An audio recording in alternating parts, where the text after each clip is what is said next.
දූෂණයක් වංචාවක් මිනිසුන්ට කල්ලා ගන්න බැරි වෙච්ච කොට පොලිස් බල්ලෙක් ගෙනලා දාපු හැටි පුතා අල්ලගන්න පොලිස් බල්ල. 33 කෝටියක් දෙය උඩ බලාගෙන හිටියා. මිනිස්සු මොකලන් ගානේ ඇවිදලා දැන්වා අල්ලන්න බැරි වුණා හොරා. බල්ලා ඇවිල්ලා ඇල්ලුවා. දැන් වදිනවන කාගෙද පුතා වදිනවද? අරුතනේ. නමුත් අපි වදින්නේ නැහැ. ඇයි? ඒක බල්ලා අනිසා. නැනැති ස්වාමීන්ද්‍රයන්න් වහන්සේලා ඔබට බණ කිව්වා. අපේ ගුරුවරු වැඩිහිටියෝ අපිට බණ කිව්වා. ඒත් අපේ ජීවිතේ තවම බෞද්ධ වෙලා නැහැ.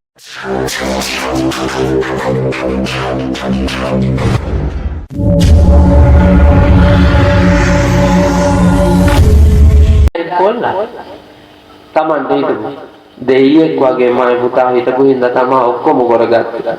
ඒ වෙලාවට පුතා දෙයියෙක් වගේ කියලා කියන්නේ. මගේ දෙයියා කියලා කියන්නේ.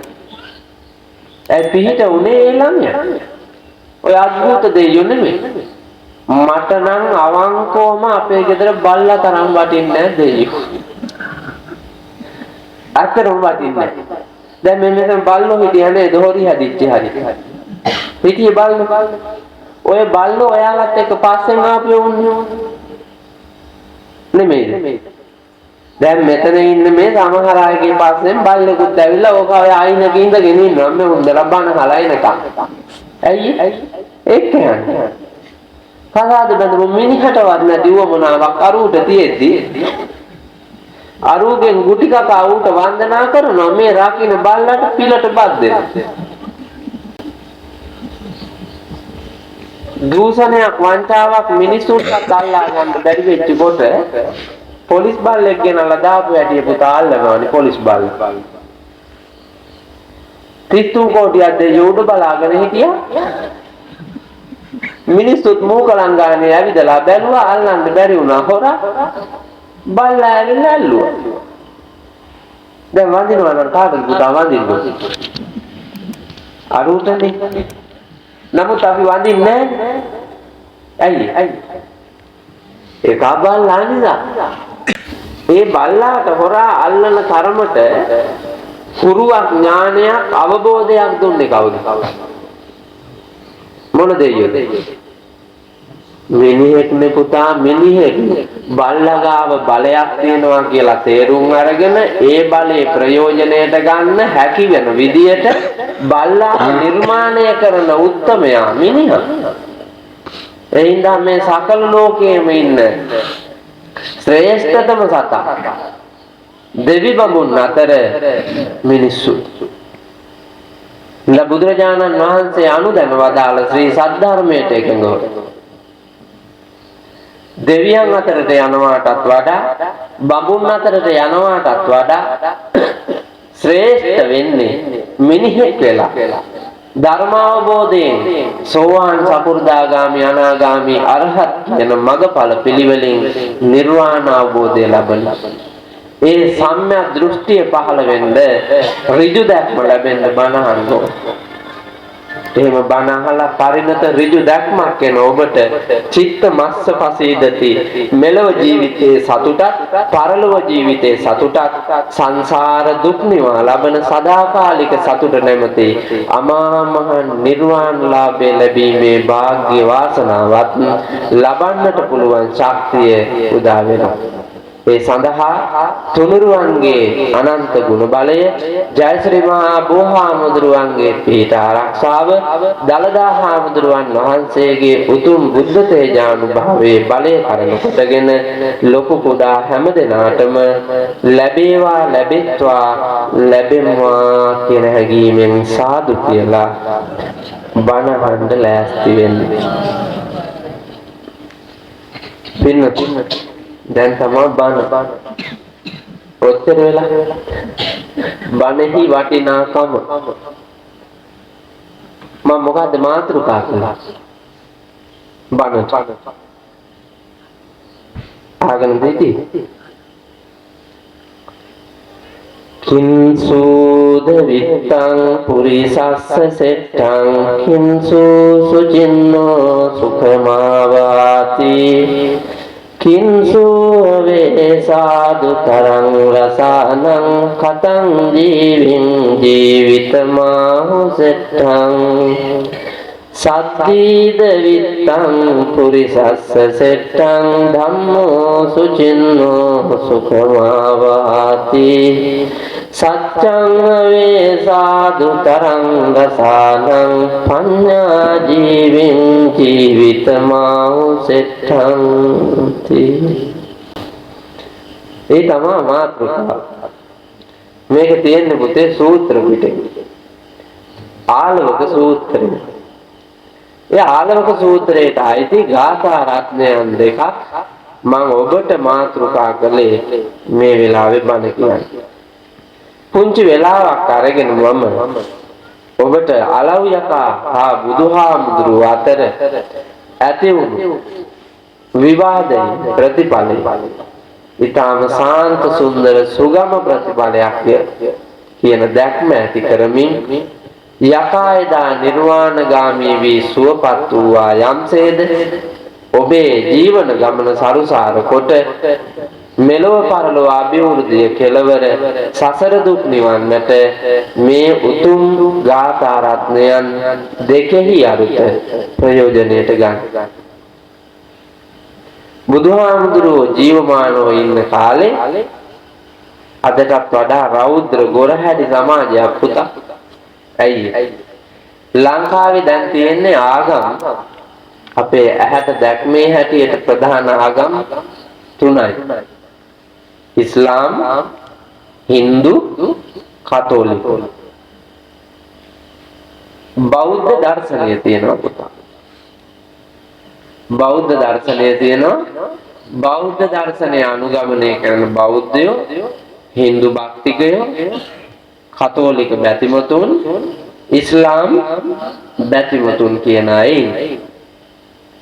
බුදුහාමුදුරුවෝ ජීවමාන කාලේ ලෝකේ ඉඳලා තියෙනවා ඉන්දියාවේ විතරක් ඉඳලා තියෙනවා පුතේ 62ක්. මිත්‍යා දෘෂ්ටික ආගම් වල අය 62ක්. 62ක් මිත්‍යා දෘෂ්ටික ආගම් එක්කන් සිද්ධාර්ථ බෝසතාණන් වහන්සේ බුද්ධ රාජ්‍යයට පත් වෙලා මේ ලෝකෙට ඇත්ත කියන්න එලිබහිනකොට මොනතරම් ගැටුම් එන්නේ නැද්ද කියලා හිතා ගන්න බැරිද? ආගමික මතවාද කොච්චර ඇවිල්ලා ගැටෙන්නේ නැද්ද? නිന്ദා අපහාස කොච්චර එන්නේ නැද්ද? වාද විවාද කොච්චර වෙන්නේ නැද්ද? ප්‍රහාරයන් කොච්චර ලැබෙන්නේ නැද්ද? මට නම් පේනවා බලනකොට බෞද්ධ දර්ශනය ඇතුලේ සත්‍ය එහෙව් එකේ අද ලෞතුරා තථාගත අමාමෑණී බුදුරජාණන් වහන්සේගේ මේ ශ්‍රී සද්ධර්මයේ පවතින මේ යුගයේ ඔබට තියෙන්නේ තමන්ගේ අවබෝධය මේ සත්‍ය වටහාගෙන මිත්‍යා දෘෂ්ටික ගති වලින් අත මිදලා එළියට එන්න. බුදුහාමුදුරුවෝ දවස අලව්‍යකත් පුතා කෙලෙස් බර රාගික ලෝකයේ ඇතුලේ හිටපු එක යකෙක්. අලව් යකා කියන්නේ මොකද්ද පුතා? මම පුතාලා කැලෑ ගානේ ඇවිදලා තියෙනවා නේද? ඕනතර සොහොන් කනතු සොහොන් බී මල කඳන් උඩින් සතුරාගේද මිතුරාගේද මල කඳන් මතින් ගිහින් ශ්‍රී ලංකා දීපය ඒකීය රාජ්‍යයක් ලෙස සම්බුද්ධ දේශයක් හැටියට සුරක්ෂිත කොට තබන්නට ගත් උත්සාහයේ කාලේ ඔබ ලක්දිව පුරාවට ගිය ජීවන ගමනේ යුද බිමේ සේම සාමාන්‍ය ලෝකයේ ඇතුලේ ඇවිද්දාමයි පුතා. මෙවුන්දලා මේක වට කර ඇවිද්දා. ඒ ඇවිදපු වෙලාවේ මෙවුන්දලාට යකෙක් මුණ ගැහිලත් නෑ තාම. ඒ වගේම මම පුතාලත් යකා දැකලා නෑ තාම කියලා මට විශ්වාසයි. හැබැයි බයයි. අපි බයයි නේ යකාට. ඇයි පුතා යකාට බයයි? යකා ගාව තියෙන බරපතල වැඩ තුනක්. ඒ වැඩ තුන හින්දා තමයි අපි යකාට බයයි. නැත්නම් යකාවත් කමන්නේ අපිත් එක ඉඳීලා. යකා ගාව තියෙන බරපතල වැඩ තුන තමයි බිය වැද්දීම. රිදවීම, මරා දැමීම. මේ වැඩ තුනනේ තියෙන යකාගා. නේ. ඒ හින්දා අපි යකාට බයයි. පියවත්ගයි, රිදවයි, මරයි කියන්නේ. මා පුතාලා මුණ ගැහිලා නැහැ කිව්වට මම දැකලා තියෙනවා අනන්තවත් ඔයාලට මුණ ගැහිලා තියෙනවා. අවිවංශලේ ඉන්නේ ඔක්කොම යක්කු කාපු අය තමයි. යක්කු රිදවාපු අය නෙමෙයි අවිවංශලේ ඉන්නේ. රිදවන, බියවද්දන, මරා දමන අයනේ පුතා හිටියේ යුද බිමේ. මේ සමාජේ නැද්ද මිනිස්සුන් රිදවන, බියවද්දන, මරා දමන අය? මෙතන කී දෙනෙක් ඉන්නවද පුතා යක්ෂ ගති තියෙන? බුදුහාමුදුරුවෝ අනුදැන වදාළේ සාමාන්‍ය සාමකාමී ජීව ලෝකය කායිකව හෝ මානසිකව බියවද්දයිද රිදවයිද මරා දමයිද මේ වැඩ එකක් හෝ දෙකක් හෝ තුනක් සිදු කරන්නේ මොකාද? ඒකායක. ඒකනේ යක. එහෙනම් පුතේ යක්කු කියන જાතිය මේ අද්භූත ලෝකේ නෙමෙයි. මේ ජීවමාන ලෝකයේ ඕන තරම් ඉන්නවා බලා ගන්න. බුදුරජාණන් වහන්සේ දේශනා කොට වදාළ ශ්‍රී සද්ධර්මයේ දේශනා කළේ ඒ ජීවමාන ලෝකයේ යකෙකුට පුතා අලව් නුවර හිටපු පාතාලේ මිනිහෙක්, මිනිමරුවෙක්, සාහසිකයෙක්, මම් පහරන්නෙක්, මම් කොල්ලකරුවෙක්. ඒ මිනිහාගේ ගෙදර ගිහිල්ලා තමයි බුදුහාමුදුරුවෝ විවාදේ පටන් ගන්නේ. වාද හිංසා කරනවා බුදුහාමුදුරුවන්ට. ඒ වෙලාවේ බුදුහාමුදුරුවෝ ඒවා ඔක්කොම දරා ගන්නවා, ඉවස ගන්නවා. ඇයි?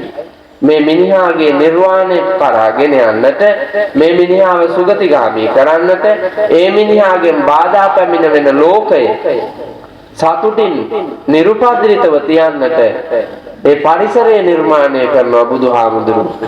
ඉවසීමෙන් සැනසීම ලැබෙන බව දත් ලෞතුරු තථාගතයන්න් වහන්සේ කරනවා කැපකිරීමක්. මේ ලෝක ධාතුව වෙනුවෙන් කැපකිරීම කරලා යකා දෙන වද හිංසා විඳ ගන්නවා. විඳගෙන යකාට යථාර්ථය පසක් කරනවා. ඒ වෙලාවේ යකා අහනවා බුදුහාමුදුරන්ගේ පුතේ ප්‍රශ්න ගොඩක්.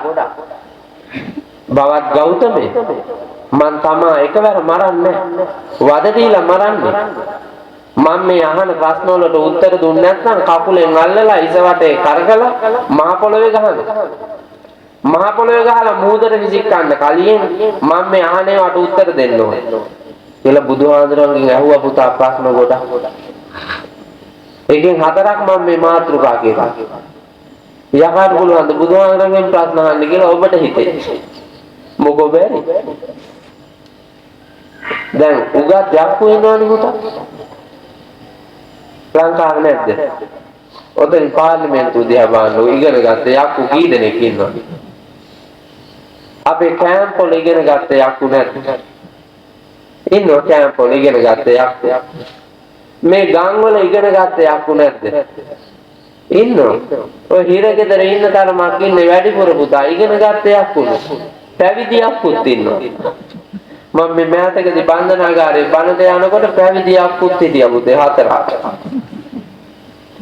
ඒ ගමන මං අහුවා මේ ගිහියෝ මැද්දේ අර පැවිද්ද ගෙනල්ලා බණහන්න හිටවුවාම මං අහුවා අර ඇයි කියන්නේ. ඒ ගමන කිව්වා ස්වාමීන් වහන්සේ බන්ධනාගාරේ හරන්ද විවාතර ඉන්නේ කියලා. මං අහුවා එයාපල මොකද කෙරුවේ කියලා. යකඩ ඉන්න කරන් බුදු පිළිමයක් පෙරලවවලු පුතා. බලන්නකෝ යක්කු නෙමෙයිද? වැඳ කන්න දෙද්දි වැඳ කවුද පුතා කන්න දෙන්නේ? මම පුතාලට මාසයන්තිමට පඩිය හම්බෙන්නේ වැඩ කෙරුවොත් නේ පුතා. නැත්තම් දෙන්නේ නැහැ. ලෝභේ ගියොත් පනිෂ්මන්ට් නේ. මේක හැමද? හොයාගෙන ඇවිල්ලා කිරි දාලා තෙල් දාලා පැණි දාලා අග්‍ර දානයක් පූජා කරලා පසඟ තියලා වන්දනා කරලා සම්බුද්ධ ශාසනය රකින්න ඕනේ කියලා ප්‍රාර්ථනා කරගෙන යන අරුන්දා වන්දනා කරපු පිළිම වහන්සේ මේ අප්පා පෙරේත කොමුට පෙරළුවානේ සල්ලි හොයන්න. නිදන් හොයන්න.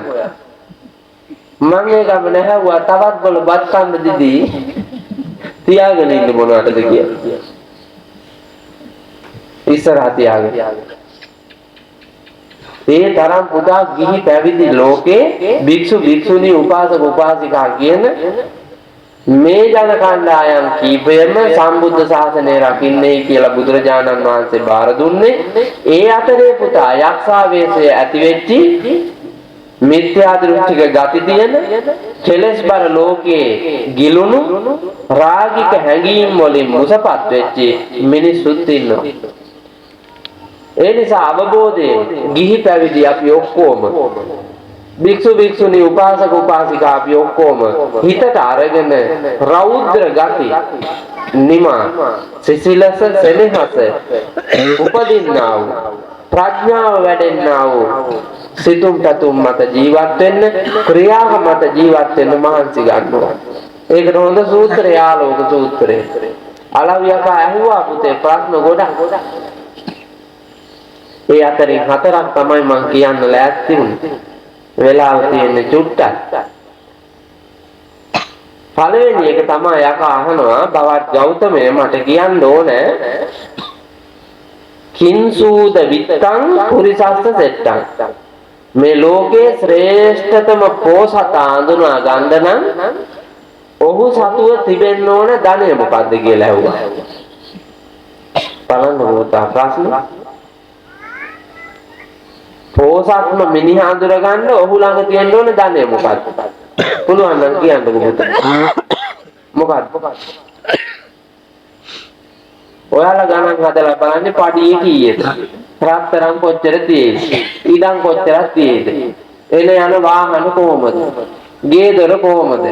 එහි තියෙන බඩු බහන්න මොනවාද කියලා ඔව්වාගෙන් තමයි ගණන් හිලව් හදන්නේ. අපි ගණන් කරන්නේ ඔව්වාගෙන්. බුදුරජාණන් වහන්සේ අනුදැන වදාරනවා යකාට සද්දීද විත්තං පුරිසස්ස දෙත්තං. ඔයාට අත්ෝ හැමදෙනාගේම ඇහැට වැටිච්ච පෝසත්තුයයි සම්මතය ඇති. ඒ සියලු දෙනා අතරේ ශ්‍රේෂ්ඨතම පෝසතා හොයන්න නම් සද්ධාව නැමැති ධනය තියෙන කෙනාලු පෝසත්ම. මොකද්ද පුතේ සද්ධාව කියන්නේ? මොකද්ද සද්ධාව කියන්නේ? මට මේ විදුලි පන්දමේ ඉඳ අරුන්දලාගේ සට කපට කයිරා ටික මූණු පේන්නේ නැහැ. නැත්තම් වුන්දලා සෙල් ගන්න ඇවිල්ලා බෝධි පෙරලන් ලාදන්නේ පන්සල් වල. ඒ වුණාට තව ශ්‍රද්ධාව කියන එක දන්නේ නැතුව ගත්තු සීල මොකක්ද? ශ්‍රද්ධාව කියන එක දන්නේ නැත්නම් සීල් ගන්න බෑ. මොකද්ද?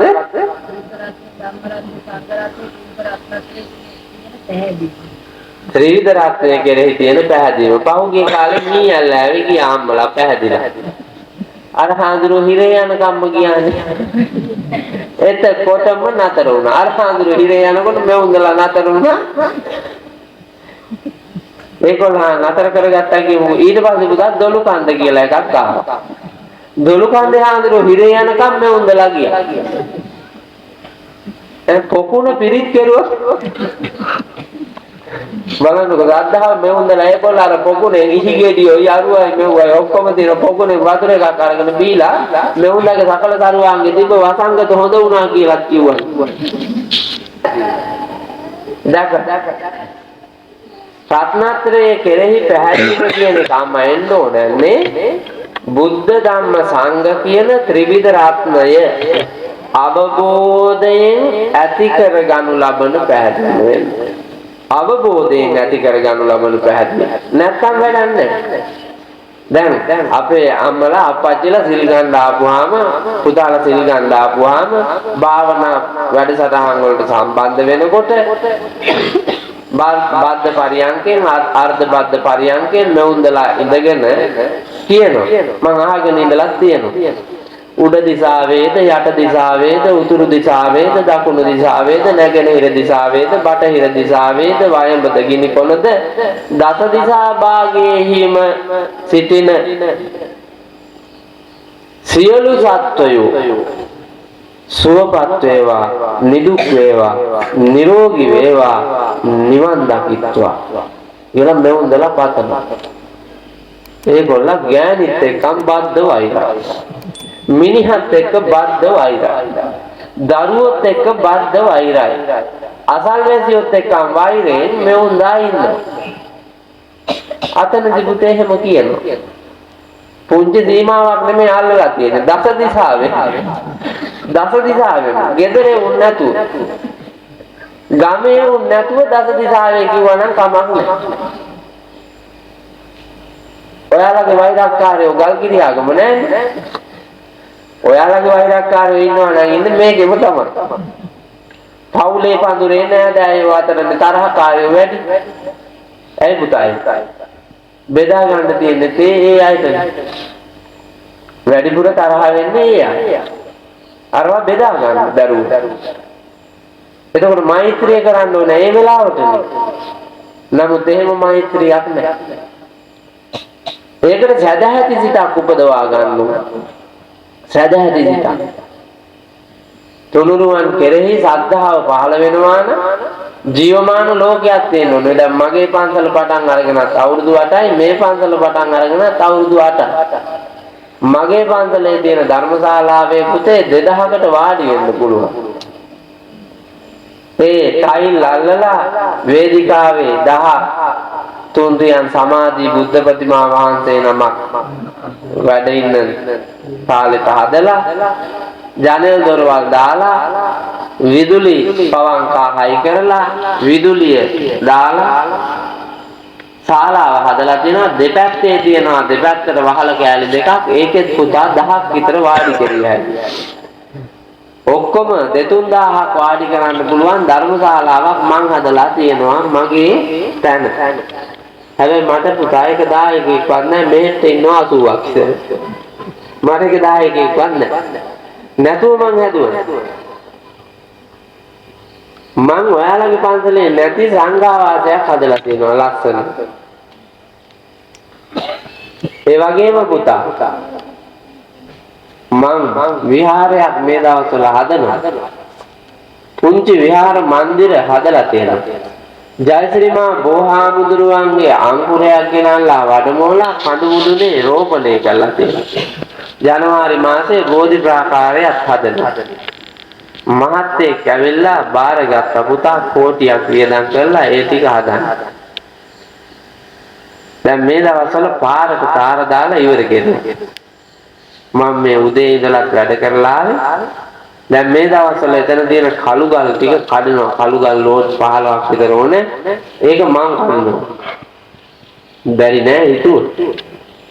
ඒ හින්දා ළමයි කීප දෙනෙක් අල්ලගෙන ඒ ළමයි ලව්වා දර හොයලා ගින්දර දාලා ගල් රත් කරලා කඩන්න පුළුවන්. මම මේ කටයුත්ත කරනවා මේ දවස්වල. ජනවාරි 1 වෙනිදා වෙනකොට කල්ලා ඉවර කරලා ඒ කර්මාන්තයේ යෙදෙන සියලු බාසුන් නැලට පහසුවට ඒවක් කරන්නට ඉර කඩ සකසුරුවම් කරලා දෙන්න. ඒ අවුරුදු 8 ඇතුලේ පුතා පුදුම මාංශයක් ගත්තා. ඒ අරගත්ත මාංශයේ හින්දා මගේ වත්තේ තියෙනවා දැන් අඹ ගස් 100ක්, පෙර ගස් 100ක්, පොල් ගස් 70ක්, දෙහි ගස් 400ක් විතර. දැන් ඉදෝරේනවා වාගේ පෙරිලා හැදුවා මඤ්ඤොක්කා වලවල් 3000ක් විතර. කොච්චිත් තියෙනවා, මිනිසුත් තියෙනවා, මාළු මිනිසුත් තියෙනවා, එළබඩුත් තියෙනවා, තිම්බුඩුත් තියෙනවා, වම්බුඩුත් තියෙනවා, ජම්බුත් තියෙනවා පුතා. දඩනුත් තියෙනවා, නාරනුත් තියෙනවා, ඇඹරල්ලා තියෙනවා, වෙරළු තියෙනවා, කෙසල් තියෙනවා. නානා ප්‍රකාර එව්වාගෙන් මගේ වත්තේ පිරීලා. මෙවුන්දලගේ වතු දැන් බලන්න කොහොමද? මොනවද තියෙන්නේ? දැන් මේ වත්තේ ඔයාලා හදපු දොඩම් ගස් කොයි? මේ වත්තේ ඔයාලා ගෙනල්ලා උපන්දිනේට හදපු අඹ ගස් කොයි? මේ වත්තේ ඔයාලගේ දෑතින් හදාපු පොල් ගහක් තියෙනවා. එහෙම එකක් නෑ පුතා. ඒ වුණාට ශ්‍රද්ධාවලු මේ උන්දලාගේ තියෙන එකක් ගලවාගෙන ගිහිල්ලා. පන්සල් වත්තේ හරි කමන්නේ තිබ්බා නම් ඇහැට පේන එකක්. ඒකත් ගලවාගෙන ගිහිල්ලා වත්තේ හිටවා ගත්තා. මෙතුන්දට මොන ශ්‍රද්ධාවද පුතා? ඒ වුණාට අපි එහෙම කියනවා ශ්‍රද්ධාව කියලා. අල්ලපු වත්තේ ගහෙන් පොල් ගෙඩිය වැටෙනකොට ඒ වැටිච්ච පොල් ගෙඩිය දිහා බලාගෙන ඉන්න බැරුව ඇඟේ කැක්කුම හැදෙන උන්දලාට මොන ශ්‍රද්ධාවද? එහෙම සද්ධා පහළ වෙන්නේ නැහැ. ශ්‍රද්ධාව කියන එක පුතා තුනුරුවන් අවබෝධයෙන් ඇති කරගනු ලබන දැක්ම තමයි ශ්‍රද්ධාව. දැන් අපේ පන්සලේ බුදුහාමුදුරුවන්ට පූජා පවත්වනවා අපි ඒකට කැමතියි. අල්ලපු පන්සලේ ආගමික වැඩක් වෙනකොට ඒකට සහභාගී වෙන්න යන්නේ නැහැ පුතා. මේ උන්දලාගේ ශ්‍රද්ධාවේ ප්‍රමාණය හොයාගත්ත හැකි බණට ආරාධනා කෙරුවොත් බණ අහන්න යනවා මිසක් නැත්තම් යන්නේ නැහැ. පුතේ බණක් අහන්න කොහේ හරි විවේකයක් තියෙනවා නම් අපි ගිහිල්ලා වාඩි වෙලා බණ ටික අහලා නැගිටලා එන්න අපේ නිහතමානී බව තියෙන්න එපා. ඒ නිහතමානී බව එන්නේ නැහැ. දහම් සොඳ කතාවේදී බුදුරජාණන් වහන්සේ යකාගේ කටට පයින්නවා. ඒ පණින අතර වාරයේදී යකාට දිලි වෙනකන් ඇහුනහමත් ඇති කියලා. ධර්මයේ වටිනාකම ගැන කියන්නේ මේ සාහිත්‍යකරුවා නිර්මාණය කළ ජාතක කට්ට කතාවට අනුව ලියාපු ගාථාවේ අර්ථ විග්‍රහය තියෙනවා. සුමේද පඬිතුයෝ ධර්මයේ හොයාගෙන යනවා. බුද්ධත්වයේ කියන වචනේ අරුත හොයාගෙන යනවා. බුද්ධ කියන වචනේ අරුත හොයාගෙන යන ගමනේදී හම්බෙනවා පාරේ වැඩ කරනවා ශ්‍රම දාන. ශ්‍රම දානයේ වෙලාවේ එයත් අහනවා මේ මොකටද කියලා. ඒ ගමන කියනවා දීපාංකර බුදුරජාණන් වහන්සේ අද අපේ ප්‍රදේශයේ ධර්මානුශාසනාවකට වඩිනවා. ඒ හින්දා උන්වහන්සේට වඩින පාර හදනවා. හරි ප්‍රීතියක් ආවා. බණක් අහන්න හම්බෙනවා. බුදුහාමුදුරුවෝ වෙන්නේ ඒ නිසා බුද්ධත්වයේ කියන එක අහගන්න පුළුවන්. මෙයා කොටසක් ඉල්ලාගෙන මේ කොටස වැඩ කරනවා. වැඩ නිමා කරගන්නට මත්තේ බුදුහාමුදුරුවෝ වඩිනවා. හන්දෑ වුණා හොඳටම. වැඩ ඉවර කරගන්න බැරි වුණා ලොකු වලක් තිබ්බේ පුරවන්න. බුදුරජාණන් වහන්සේ වඩිනවා මෙයාට දැන් හිතට දුකයි. වැඩේ නිමා කරගන්න බැරි වුණා. උදැල්ල පැත්තකින් තියලා අර ඉතුරු මඩවලේ දිගා වෙනවා. මා ඒ දණ්ඩා පාලමක් කොට දීපංකර බුදුරජාණන් වහන්සේ මා මතින් නිකලල්ව ධර්මානුශාසනාවට වඩිත්වා කියලා. බුදුරජාණන් වහන්සේගේ බුද්ධ තේජානුභාවයේ පෙළෙන් උන්වහන්සේ ඒ ගමන වඩිනවා. ඔහු මතින් නොය. මේ අහිංසක මිනිසයා ඇඟපතේ මඩ හොදාගෙන රැස්වෙච්චි සෙනග කෙළවරේම තැනක වාඩි වෙනවා. වාඩි වෙලා බණහන. බුදුරජාණන් වහන්සේ දකිනවා මෙතන සද්ධාවෙන් අනූනම තැනැත්තා මේ අහිංසක මිනිසයා. උවමනාව තියෙනම මිනිසයා මනාව ධර්මයේ ශ්‍රවණය කරන්නම තැනැත්තා අයියා කියලා දැනගෙන බුදුරජාණන් වහන්සේ අපේ හාමුදුරුවන්ගේ බණ අහනවා. අනිත් හාමුදුරුවන්ගේ බණ අහන්න කැමති නැහැ. අපේ ගෙදර බණ අහනවා. අල්ලපු ගෙදර බණට යන්න කැමති නැහැ. ඇයි? ඔවුන්ගේ බණ මොනවට කමන්නේ? කිව්වෙත් නෑ උන්. යම යන්න වෙන කොහේද? ධර්ම දේශනාවකෝයි තව තැනක තියෙනවා පුතේ අර නාට්‍ය සම්දර්ශන මාලාවක. ධර්ම දේශනාවට සෙනග ඉන්නේ 25යි. නාට්‍ය සම්දර්ශන මාලාවේ 2500යි පුතා. ඒගොල්ලෝ මේ උන්දලා ගාව තියෙනවලු සද්ධාව තියෙනවලු මේ උන්දලා ගාව කියලා ත්‍ස්වේහි තියෙන වටිනාකම බුද්ධ කියන වචනේ විස්තර කරනවා. සියල්ල ආසාවෙන් අවබෝධයෙන් අහගෙන හිටපු සුමේද පඬිතයෝ සංසාර භව ගමනේ කොතෙක් හෝ දුර පෙරම් පුරා මං බුද්ධ රාජ්‍යයට පත් වෙනවා කියලා දැඩි අදිෂ්ඨානයේ මානෙල් මල් අහුරක් අරන් ගිහිල්ලා බුදුහාමුදුරුවන්ගේ සිරිපතුල් දෙක ළඟ තියලා වන්දනා කරලා ඉල්ලීමක් කරනවා. භාග්‍යවත් වූ දීපංකර බුදුරජාණන් වහන්සේ ගෞතම බුද්ධ රාජ්‍යයට පත් වෙන්නට සංසාරයේ පුරාවට මං පාරමී ධර්මයන් පුරන්නම් මට ඒකට වරම් දෙන්න කියලා. ඒ වෙලාවේ දීපංකර බුදුරජාණන් වහන්සේ විවරණ දෙනවා පුතේ බුදු වෙන්න. මේ පරිසරයට සමාජයට ඔබේ ගෙවූ කාලය වෙච්ච මහන්සිය ප්‍රයෝජනවත්ද කියලා බැලුවොත් ශ්‍රී ලාංකීය අපේ හෙළ සමාජයේ ගොඩාක් දෙනෙක් තමන්ගේ කාලය ශ්‍රමය ධනෙ නිකරුණේ මරනවා පේනවා. ධර්මය නම් වෙනදාට වැඩි ශ්‍රවණය කරනවා. පන්සලොත් අපි කුඩා කාලයට වඩා තියෙනවා. පන්සල් වැඩි වෙලා තිබුණා. ධර්මානුශාසනා වැඩි වෙලා තිබුණා. තොරණ පෙරහැර පුද පූජා වැඩි වෙලා තිබුණා. බෞද්ධ ගති තියෙන පිරිස අඩු වෙලා තියෙනවා. මගේ පුංචි කාලේ දීර්ඝ ඉතිහාසයක් නෙවෙයි. මට දැන් අවුරුදු 48යි.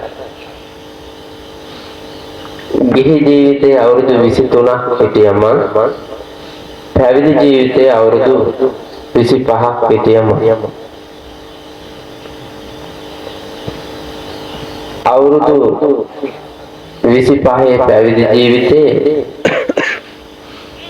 උපසම්පදා වුණේ මං 95. ඒ පැවිද්දේ පටන් මේ දක්වාම මාත් බණ කිව්වා. ලංකාද්වීපයේ ඉන්න යතිවරු ගුණ ගරුක නැනැති ස්වාමීන්ද්‍රයන්න් වහන්සේලා ඔබට බණ කිව්වා. අපේ ගුරුවරු වැඩිහිටියෝ අපිට බණ කිව්වා. ඒත් අපේ ජීවිතේ තවම බෞද්ධ වෙලා නැහැ.